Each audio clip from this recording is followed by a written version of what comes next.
Now, moving along, incoming Reserve Bank Governor Michelle Bullock has warned that climate change is increasingly becoming a key factor in setting interest rates. She also said a changing climate could lead to more price volatility and disruptive changes in the economy.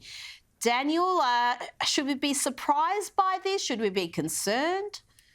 Well, we should be concerned. It's another example of a once respected and august institution swallowing the climate narrative. It's not climate change that's going to be causing volatility and dislocation. It's the policies that governments are putting in place notionally to address climate that's causing the volatility. Just look at net zero as an example. The rapid decommissioning of our baseload coal-fired power generators, the blanketing of prime agricultural land with wind and solar. And not only is that an energy problem, it's a food security problem. Where are we going to grow our food if we've got solar panels everywhere? It's a national security problem because guess where these solar panels are produced? It's not in Australia. It's in nations such as China. So there's a national security issue there. And people are getting hurt by these policies. I mean, energy bills are skyrocketing. Small businesses are closing their doors. I mean, if you think about it, if you're a butcher, you've got your fridge on, you've got your freezer on, you've got your cool room on 24/7.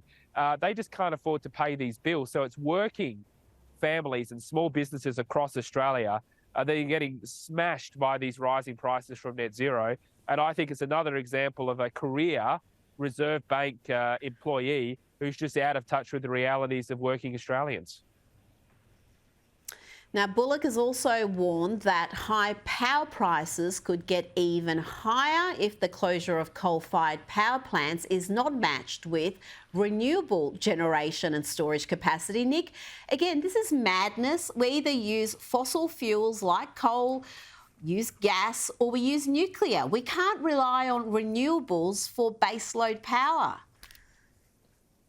Well, exactly right, Rita. I mean, in the last 12 months, renewable energy, so-called, and that's wind, solar and hydro, incidentally, that's less than a third of the electricity. The rest is coming from coal and gas. And we cannot get rid of coal and gas and not see the whole grid collapse. She's almost right, Michelle Bullock, when she says climate change will cause prices to increase.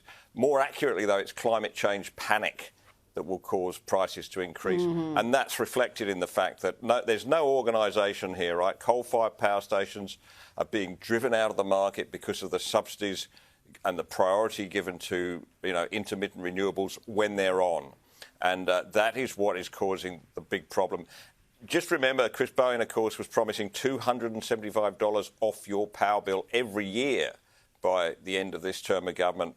That's not happening, right? So his argument that renewables are the cheapest form of energy there are, you don't have to understand the details of levelised cost of electricity and all those other calculations I use to just go, well, that's just not true because it's not real, it's not happening. What's really happening is power bills are going up at a painful level.